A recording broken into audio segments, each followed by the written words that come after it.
Sunday Night Production. Bonjour à toutes et à tous, bienvenue dans le podcast Dans la tête d'un cycliste où aujourd'hui nous allons évoquer un sujet qui me tient à cœur, la préparation pour une épreuve longue distance.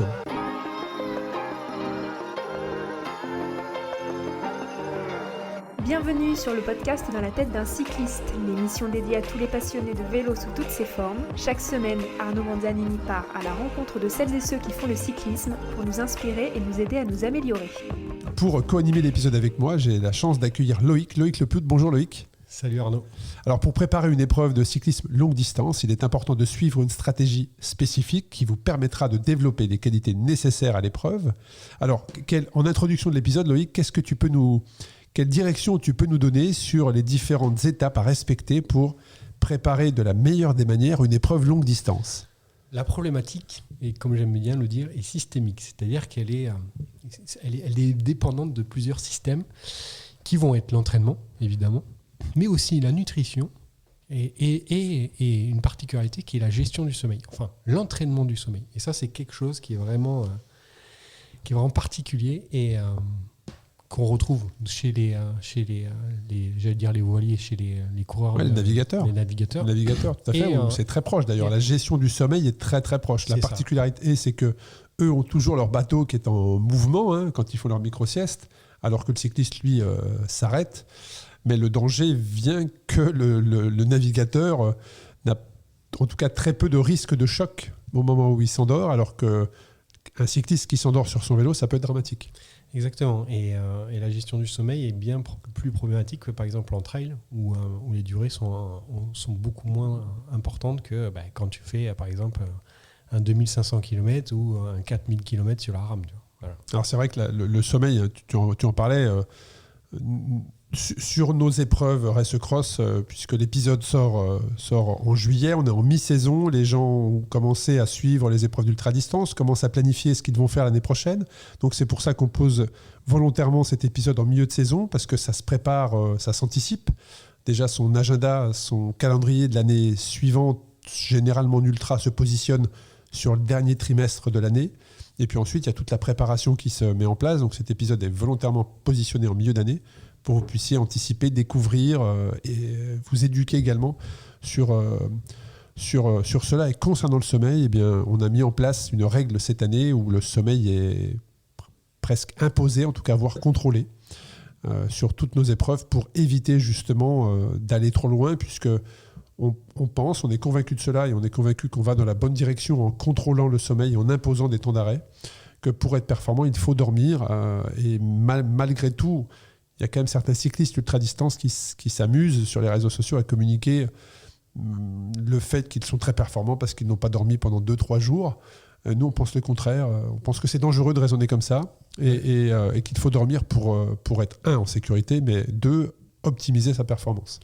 Donc, clairement, je pense que tu as rencontré un paquet de navigateurs. Il n'y en a aucun qui te dit « je ne dors pas pendant une semaine ». Alors ça, c'était la génération d'avant. La génération d'aujourd'hui s'est dit, mais en fait, moi j'aime la voile, mais par contre, je ne suis pas convaincu qu'il faille ne pas dormir. Et donc, ils ont développé tout un tas de stratégies. C'est généralement des gens qui sont quand même bien câblés.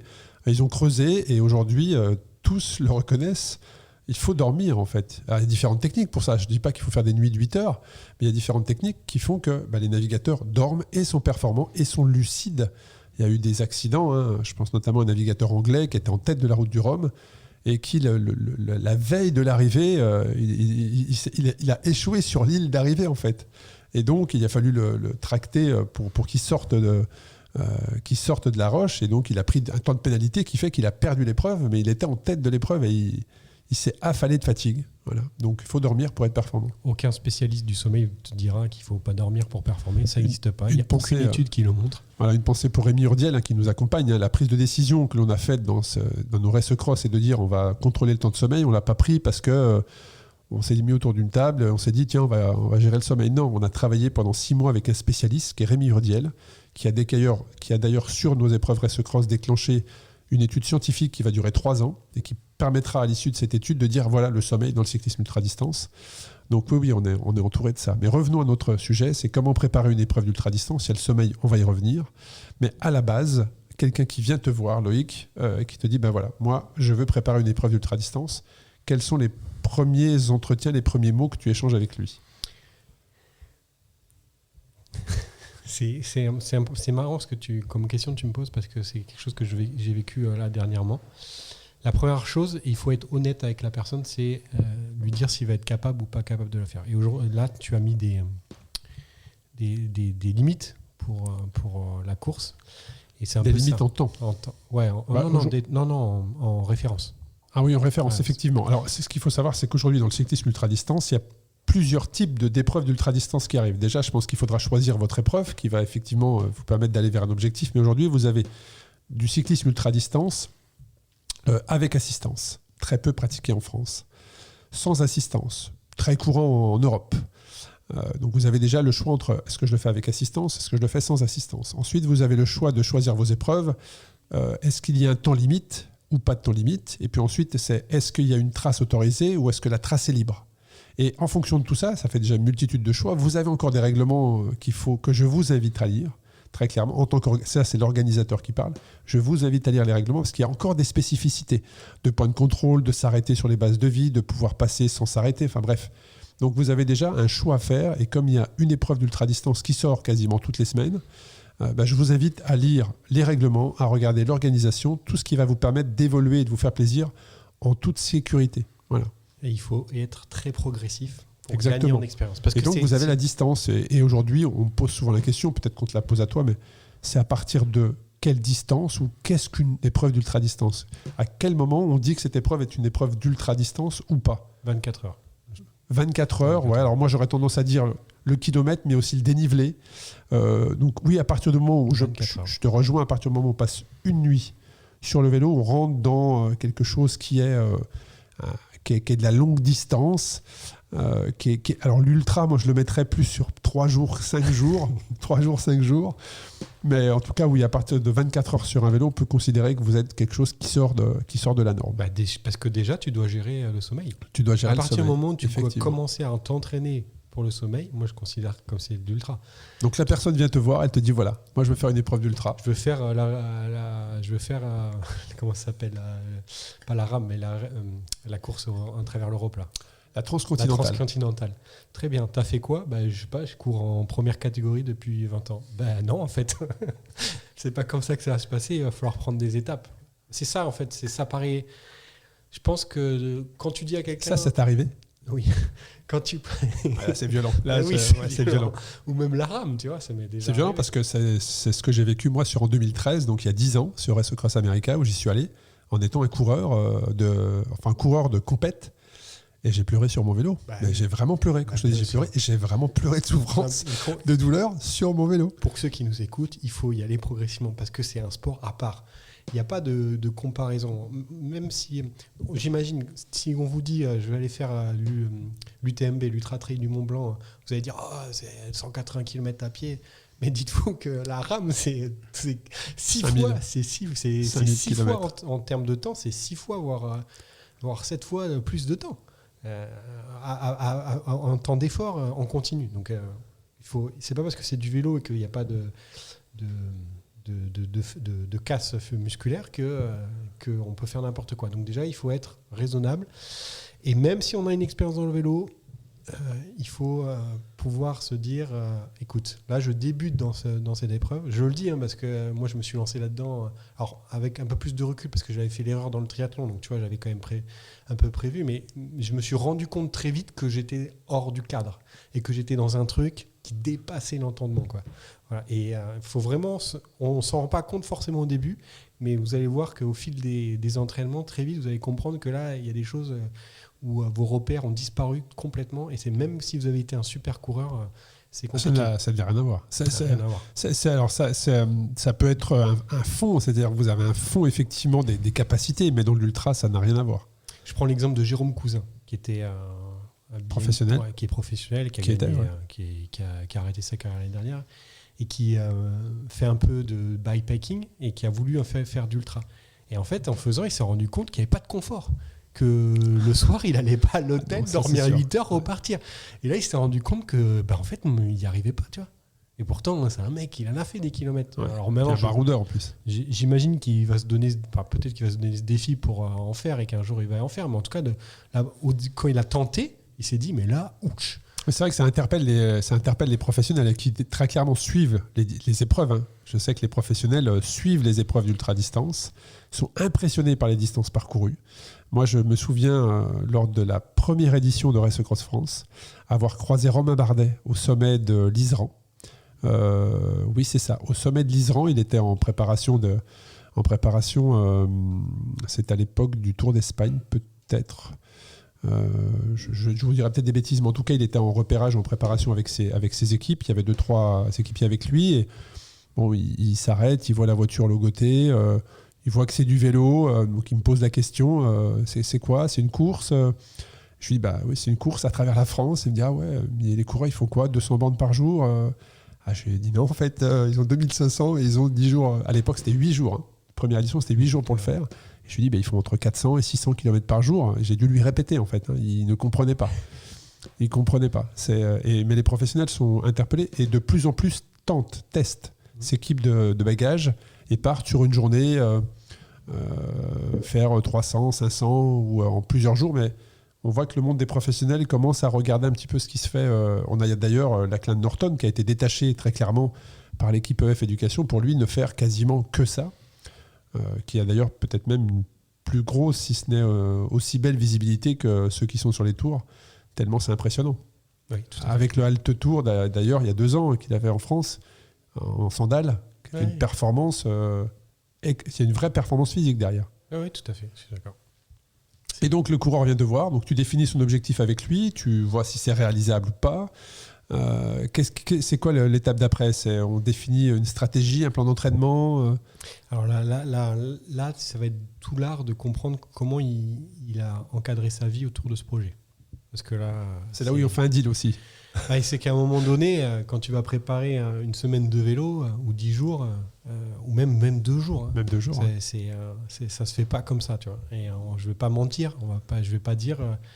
tu vas faire que 3 heures de vélo et tu feras tes 24 heures. C'est pas possible. Parce qu'il y a tellement de paramètres à prendre en compte qu'il va falloir entraîner ton corps dans plein de conditions. D'ailleurs, quand tu disais la casse tout à l'heure, en vélo, il n'y a pas de casse. Je pense qu'en ultra, je pense qu'il peut y avoir de la casse en ultra. Je pense notamment aux articulations, très clairement, au bout de plusieurs heures et plusieurs jours dans la même position.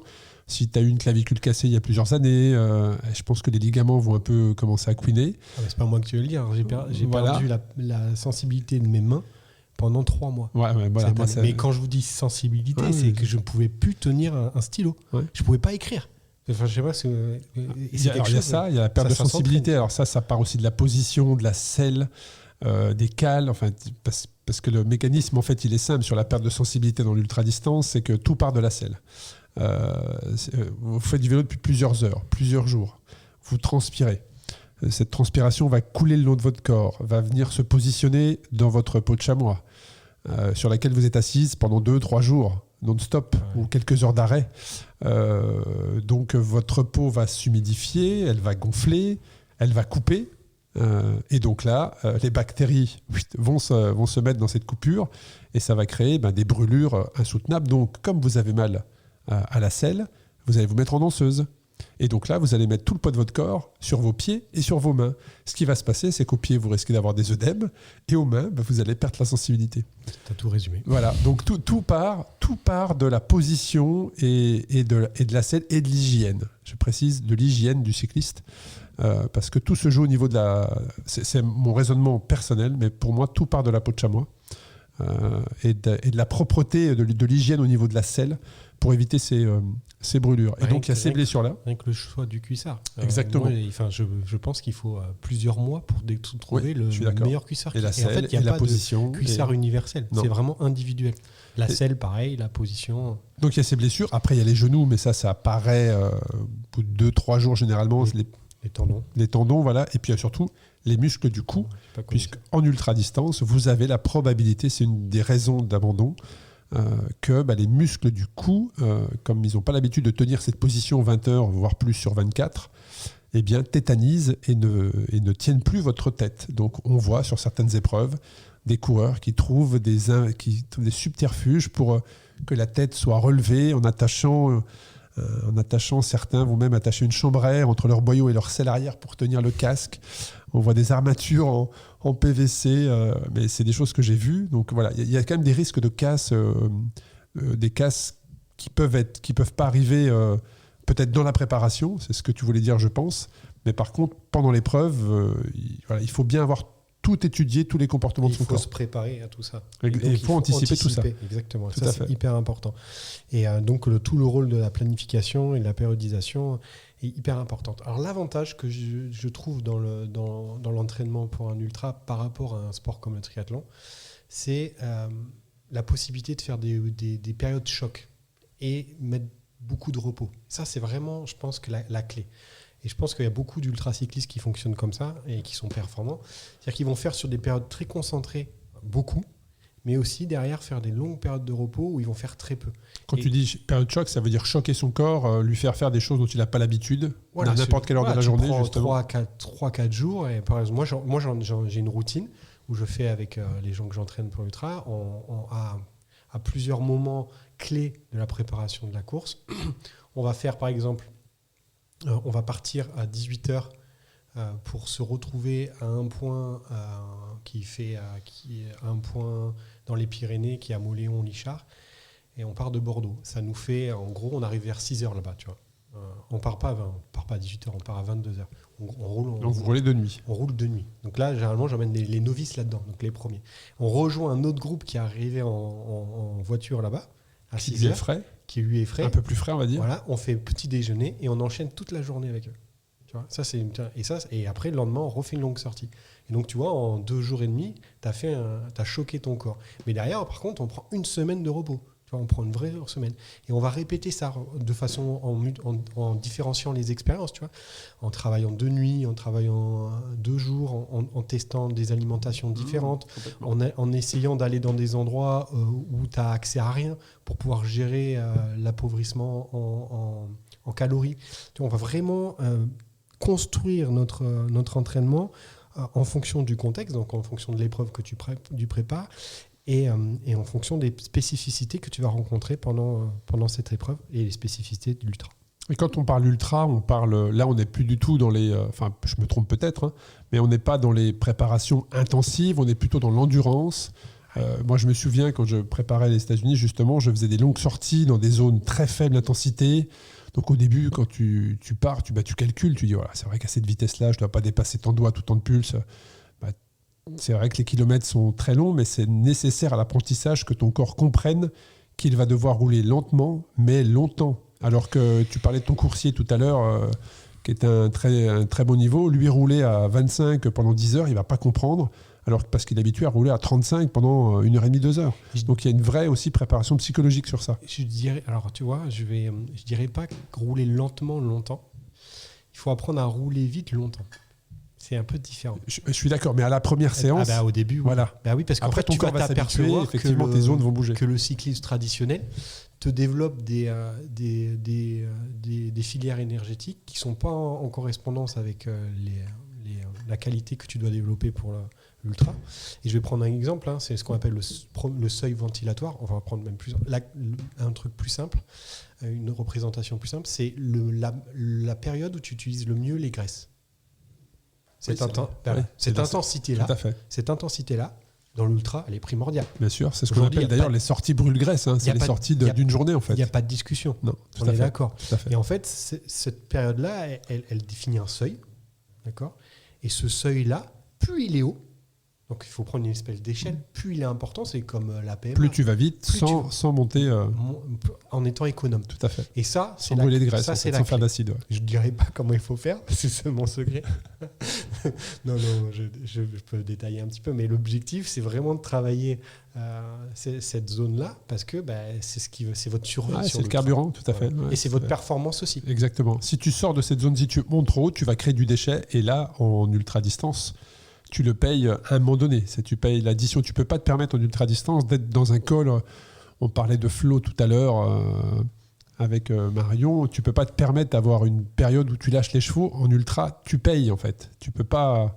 Il n'y a pas de je me fais plaisir sur 1 heure, j'accélère et après je récupérerai. Oui, tu vas récupérer, mais peut-être que 24 heures, 2 jours après, tu payes l'addition. Très clairement. Donc, il faut vraiment connaître ces zones-là très précisément. Et en tout cas, en début d'épreuve, après tout dépend ce qu'est le début quand tu pars sur 10 jours, est-ce que c'est 24 heures ou 3 jours, mais il faut pouvoir le contrôler. Après, ton corps, il manque d'énergie, donc il fera ce qu'il pourra. Ce phénomène, il s'explique en fait. Quand tu utilises les lipides, donc c'est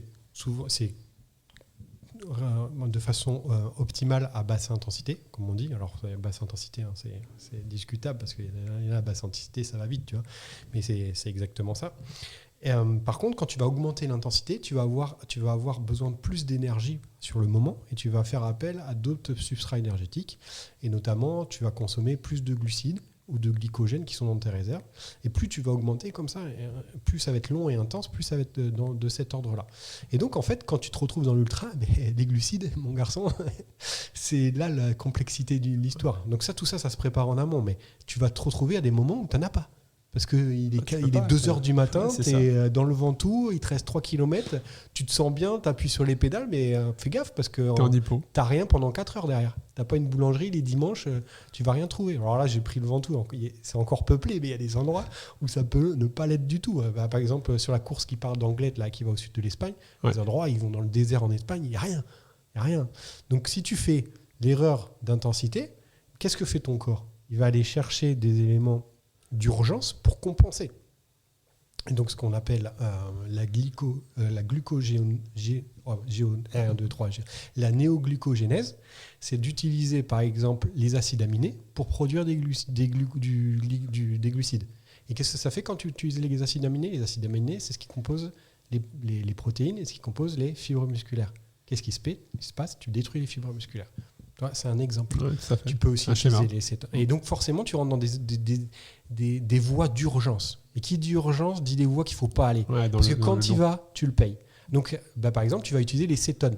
On en parle souvent des fameux corps cétoniques. Donc, c'est des moments où par urgence, tu peux avoir cétone. Par contre, ça ne va durer pas longtemps. Parce que quand ça ne dure plus et que tu redeviens un état d'équilibre, mais là, mon gars, tu ramasses. C'est dodo dans le fossé. Ça, je peux te dire. Avec ta couverture de survie. Voilà. Moi, je l'ai connu, ça, au tout début. Tu vois. Et là, tu comprends après, pas. C'est l'expérience, parce que tu sais, tu te dis... Tu découvres ton corps, comment il fonctionne. Moi, c'est bon, tu vois. Je peux rouler fort, je suis un rouleur. Et après, tu pleures. Ouais, voilà. Dans le fossé. Donc, effectivement, déjà, tu définis une stratégie. Tu élabores une stratégie autour des compétences, des capacités, de la distance qui va être parcourue, du type de parcours, de l'objectif aussi, ou du temps estimé. Ensuite, pour maîtriser cette longue distance, comme on l'a dit, sur des zones plutôt à faible vitesse, tu vas incorporer des sorties de plus en plus longues, que j'imagine que tu vas augmenter jusqu'à l'arrivée de cet objectif. Il y a aussi le choix du terrain qui va être important. Tu l'as dit tout à l'heure, sur quelqu'un qui habite dans une région qui n'est pas forcément vallonnée, il faut qu'il aille aussi chercher ce dénivelé.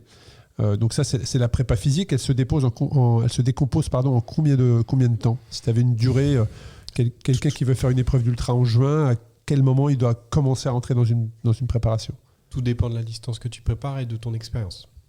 Si tu débutes et que tu veux commencer sur un 300 à 500, c'est la même chose que si tu débutes pas et que tu veux te lancer dans un 2500 ou un 4000 km.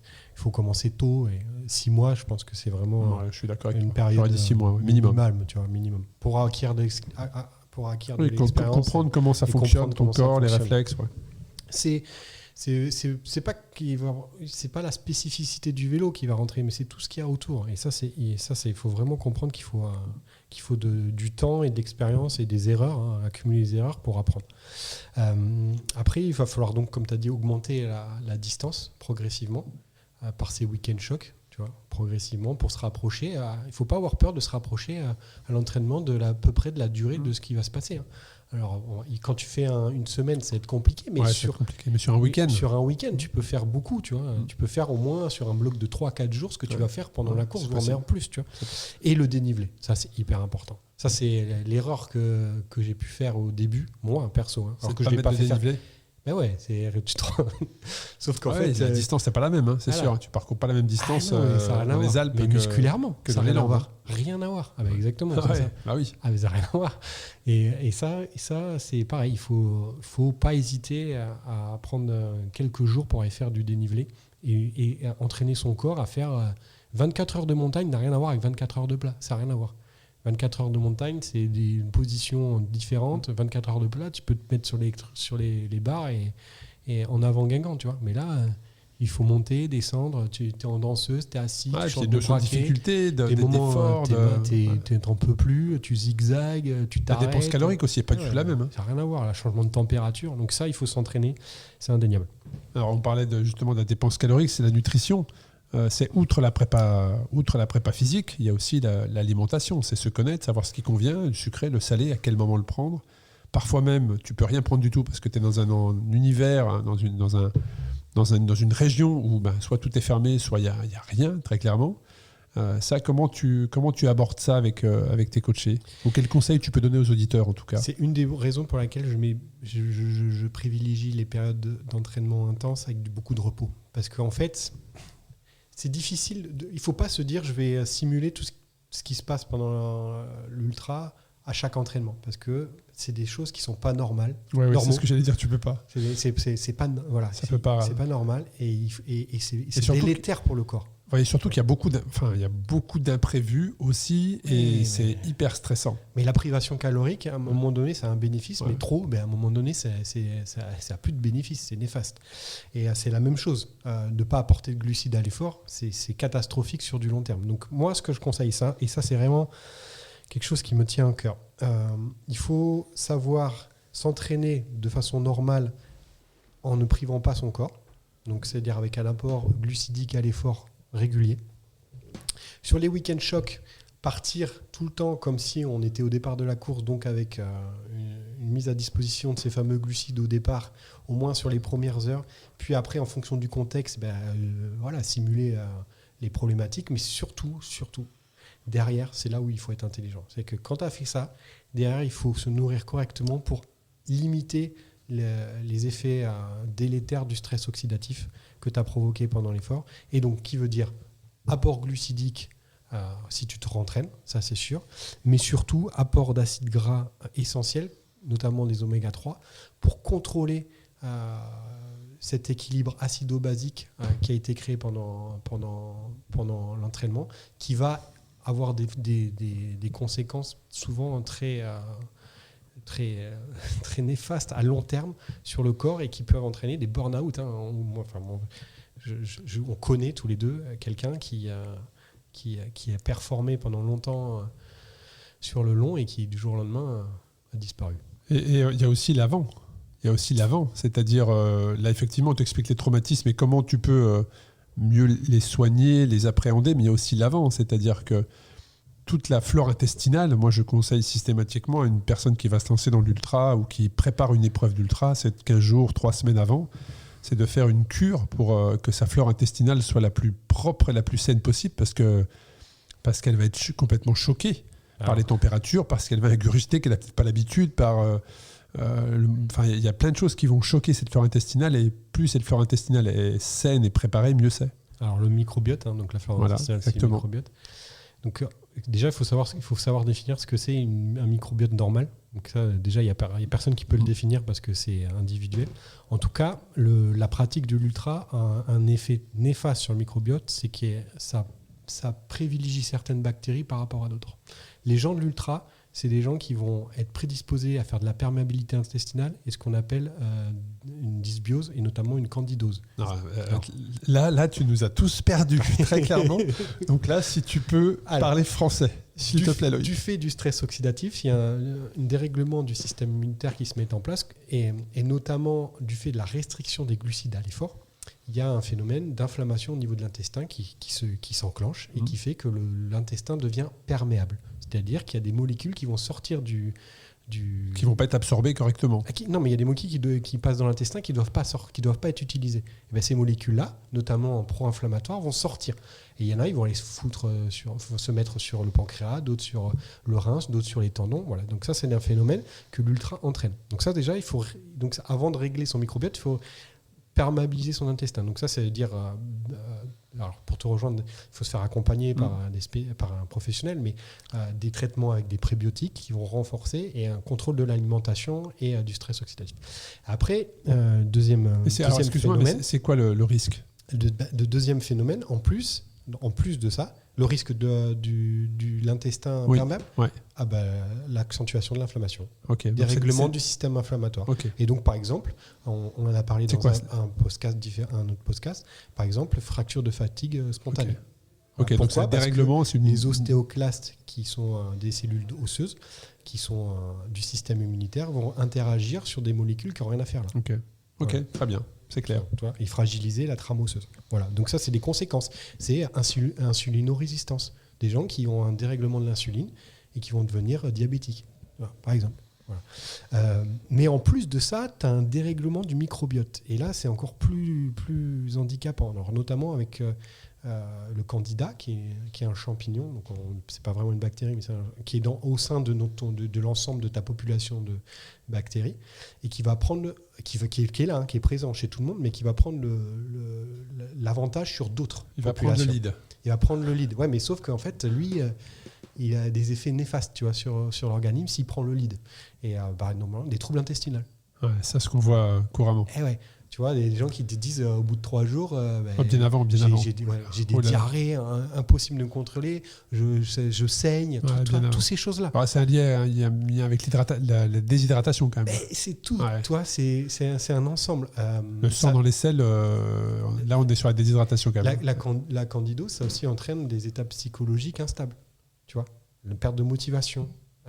Perte de repères, le corps humain est quand même angoisse, incroyable. Et ouais, non, mais c'est voilà, donc toutes ces choses. Et il y a d'autres bactéries, il y a d'autres choses. Et là, l'ultra provoque ces choses-là. Donc il faut faire de l'ultra parce que c'est merveilleux, qu'il y a plein de choses à côté. Simplement, il faut le faire intelligemment. Mais il faut avoir conscience, que c'est pas juste on prend sa machine et on part rouler des jours. Non, c'est que ça crée tout un chamboulement dans votre corps.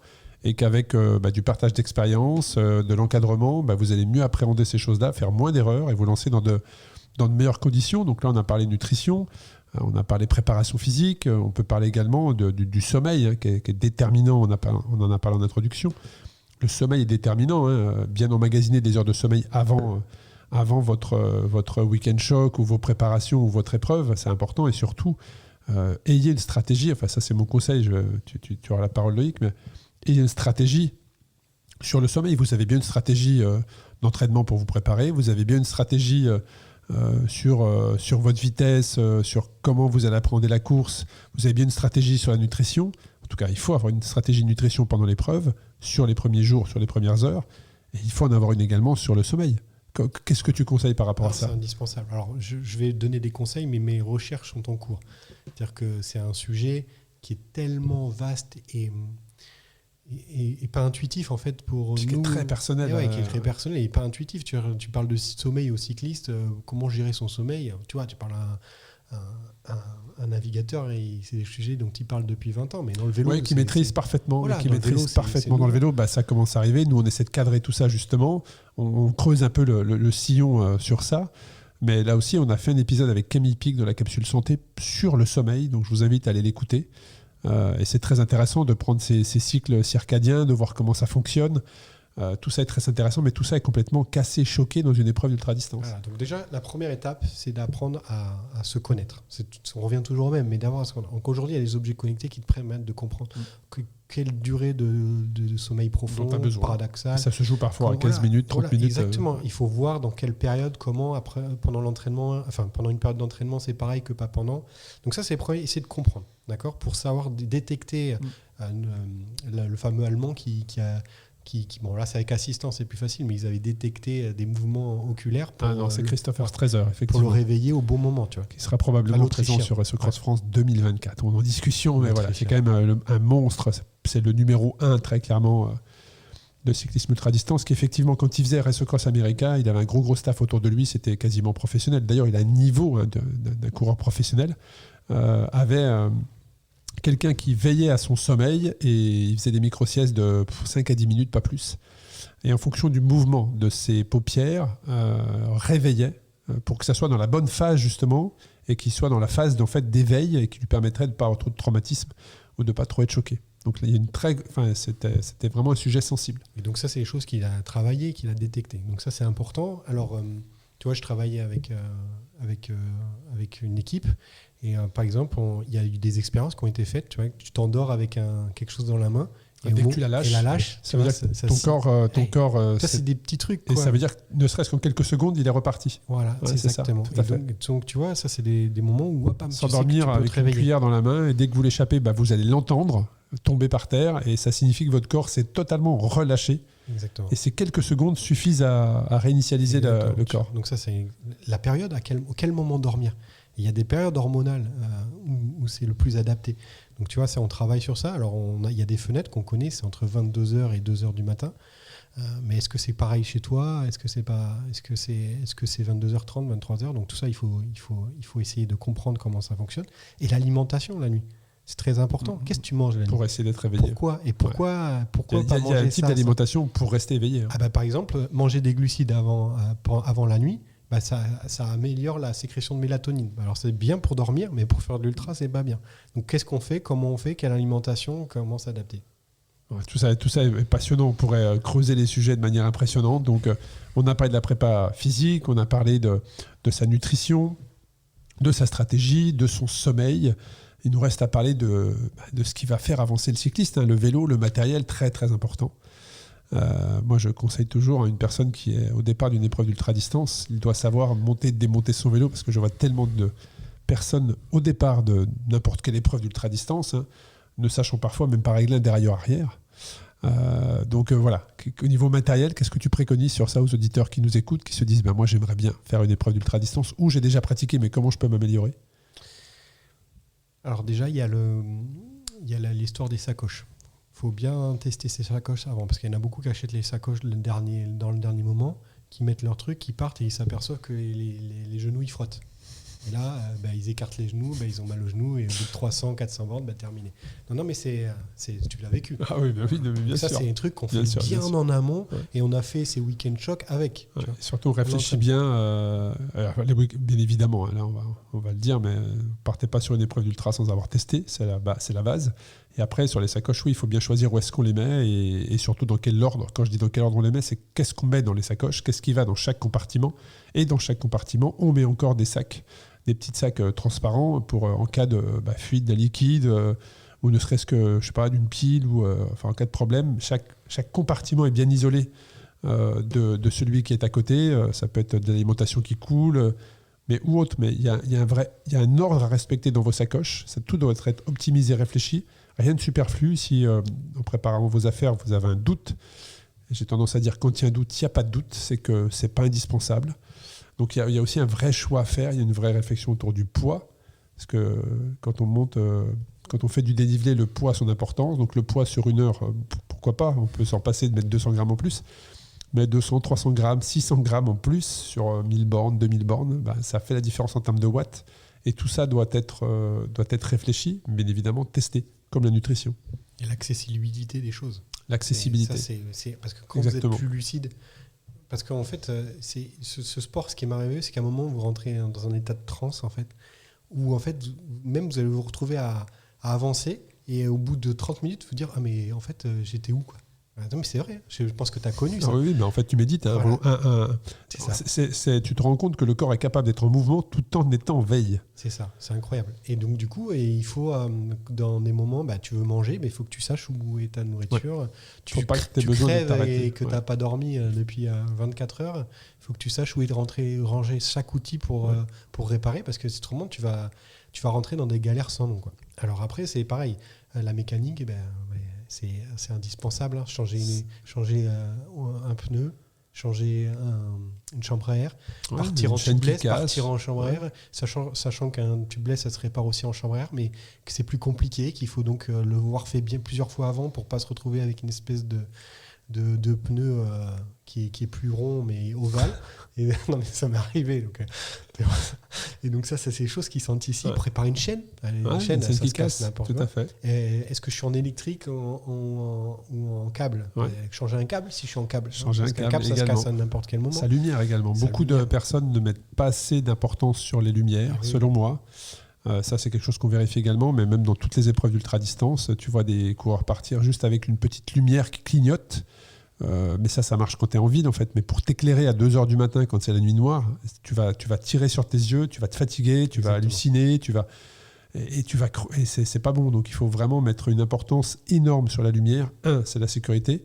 2, c'est votre confort. Donc la lumière arrière, moi je conseille même d'en mettre 2 à l'arrière. Une qui clignote et une qui est fixe, ça permet 1, d'avertir, 2, de mesurer la distance de l'automobiliste.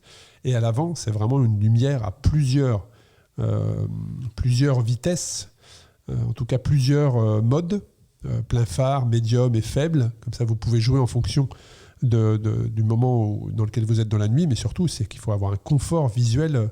Il faut que faut voir clair. Il faut vraiment voir clair. Donc, il y a une importance dans la lumière. Et tout cela se teste. Tout ce dont on vient de parler se teste. Roue dynamo, batterie, et tout ça se teste après, avant, là-dessus, la stratégie. Là-dessus, effectivement, chacun c'est très... Ça aussi, c'est du confort, mais je pense qu'aujourd'hui, il y a des batteries, en tout cas additionnelles, des power banks qui font très bien le job pour des épreuves de 2-3 jours. Mais ça aussi, c'est une réflexion pour un confort. Vous pouvez être en dynamo, comme ça, vous êtes certain de vous-même générer votre propre électricité. Pour ça, il faut rouler à plus de 10 à l'heure dans l'école. Donc parfois, quand on a des sacoches où on a un vélo qui fait entre 15 et 18 kilos, et qu'il y a 10% d'ascension, rouler à 10, parfois, c'est un véritable challenge. Oui. Surtout quand on en fringale, qu'il est 2h du matin, mais c'est pour ça et qu'on hallucine. Il faut bien réfléchir à tout. C'est hyper important. Sur les objets de secours, toujours avoir bien évidemment. Une frontale de secours. Toujours. Pensez à... Alors pourquoi la frontale ? Ça, c'est important. C'est pourquoi la frontale ? Parce qu'on a la lumière qui est posée sur son guidon, ce qui va éclairer la route, mais la frontale, pourquoi une frontale ? Pourquoi nous, on préconise une frontale ? Parce que quand tu descends un col, et ça, je ne l'avais pas compris avant la première épreuve, quand tu descends un col et que tu tournes ton vélo pour aller à droite, mais en fait... Quand tu descends, tu ne tournes pas ton guidon, en fait. Tu te penches et... ta lumière, elle n'éclaire pas devant. Exactement. Donc, en fait, tu ne vois pas où tu vas. Tout à fait. Je peux te dire, la première fois, tu ne comprends pas ce qui arrive parce que tu te lances cœur vaillant dans la descente et tu arrives à 60 à l'air, mais tu ne sais pas où tu vas. Ouais, donc il y a ça aussi, mais il y a aussi, ne serait-ce que tu es sur ton vélo, tu veux prendre quelque chose dans tes sacoches. Enfin, la frontale, pour moi, et c'est pour ça qu'on l'impose dans nos épreuves, c'est que ça te permet d'éclairer dans la direction dans laquelle tu regardes. Et comme tu la positionnes sur le casque, si tu tournes ta tête à droite ou à gauche, tu vas éclairer dans la direction que tu regardes. Donc ça veut dire que quand tu crèves, va réparer un pneu en 3h du mat si tu n'as pas de frontale. C'est pas compliqué. Voilà. Donc la frontale, important et nécessaire, voire même obligatoire sur nos épreuves, dans l'ultra-distance en tout cas. Voilà. Est-ce qu'on a fait le tour, Loïc au niveau de l'alimentation pendant la course, c'est quelque chose qu'il faut prendre conscience de la complexité de l'affaire. Je ne sais pas comment toi tu faisais, mais... Alors, moi, ma stratégie, c'est de ne pas être exigeant et de prendre la calorie là où elle est. Et surtout d'en prendre, et quand on prend, il faut en prendre beaucoup. Parce que je pense que dans l'ultra-distance, la clé, c'est la calorie. Et après, c'est très personnel, mais en fonction de ton état psychologique, des mouvements que tu commences à faire sur le vélo, doivent te donner une indication. Et si tu sais repérer ces mouvements-là, moi, je sais que, par exemple, il y a un mouvement que je fais sur le vélo dans la longue distance. C'est un signe que, ça y est, je rentre dans une phase de déconcentration. Et là, en fait, je n'ai même pas à chercher, c'est un arrêt tout de suite et de la calorie, pour reprendre de la calorie. Parce que tu as beau dire ce que tu veux, pour avancer, il te faut de la calorie. Mais quelle calorie ? Et ça, je pense... Alors, après, c'est en fonction de ce que tu as devant toi. Il y a des fois, tu n'as pas le choix, donc tu vas prendre de la calorie, tu sais qu'elle va être vide, mais tu vas gagner une demi-heure. Voilà, les fameuses pauses boulangerie, très connues, c'est les ultracyclistes. La pause boulangerie, c'est bien, ça, tu te fais plaisir au cerveau, mais c'est de la calorie vide. Donc si tu peux aller dans un petit supermarché ouvert, là, tu vas prendre autre chose en alimentation qui vont te faire durer plus longtemps. Tout dépend de l'endroit où tu te trouves quand on a besoin. Mais ce qu'il faut, c'est en prendre et surtout avoir une réserve de secours. Toujours avoir une réserve de secours sur toi. Ne jamais être à vide. C'est ce que je voulais dire, c'est prévoir. Et ça, c'est le plus compliqué. Parce qu'il faut s'entraîner pour prévoir. Parce que souvent, en fait, on va manger quand c'est trop tard. Alors, à moins que tu aies détecté les signes avant-coureur. Mais si c'est comme si tu as soif, c'est trop tard. C'est terminé. Tu es déshydraté. C'est fini. Donc, tu sais que tu vas manger et que tu vas avoir besoin de dormir 1 heure. Tu vois, parce que tu vas avoir le temps pour digérer, tu es crevé. Enfin, tu es arrivé au moment où c'est trop tard. Et il faut prévoir avant. Et ça, franchement, ça paraît simple. Mais je vous promets que sans s'entraîner à ça, tu penses quand tu es fatigué. Non, c'est des erreurs, forcément. Moi, combien de fois je suis passé devant le truc en disant c'est bon, dans 2 heures. Sauf qu'une heure tu sais pas que tu seras dans 2 heures. Donc quand c'est ouvert, tu t'arrêtes. C'est vrai que dans l'ultra-distance, on voit souvent les cyclistes ultra-distance arriver 17h, 18h, partir, en tout cas rouler avec les poches pleines et en mettre partout en fait où ça tient pour avoir de la réserve pour la nuit. Donc il faut toujours anticiper cette pause-là. Voilà, de toute façon, tout ce dont on vient de parler, que ce soit la stratégie, que ce soit la préparation, la nutrition, le sommeil, ou même préparer son vélo pour la longue distance, ce sont des épisodes qui ont été creusés, où vous trouverez beaucoup plus d'informations que tout ce dont on vient de vous dire, où on est resté quand même dans les grandes lignes. Vous le retrouverez dans différents épisodes, différentes capsules, que ce soit dans l'atelier avec JP Ferreira, que ce soit avec Camille dans la capsule santé, ou même que ce soit des épisodes avec Loïc sur la capsule Parole de coach. Un grand merci Loïc à toi de nous avoir partagé toutes ces astuces qui donnent envie de découvrir l'ultra-distance. Il ne faut pas rester juste au côté difficile. C'est difficile, certes, sinon beaucoup plus de personnes le feraient. Mais par contre, c'est une discipline ultra ordinaire. Merci beaucoup Loïc. Merci à toi.